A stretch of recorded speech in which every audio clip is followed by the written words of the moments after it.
ये टोटका बताया था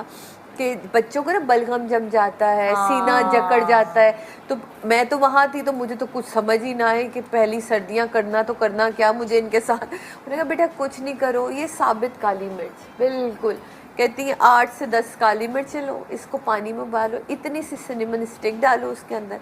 और आप ना उसको पका लेना है। फिर 1 कप है तो आधा कप रह जाए, 1.5 कप है तो आधा 1 कप रह जाए, इस टाइप पे उसको पका के उसको ना शहद मिला के कतरा कतरा, बच्ची थी ना डायरेक्ट नहीं दे सकते थे। अब इस उम्र में तो मैंने अदरक और इसको जो है पीस के भी पिसा हुआ जो इसका वो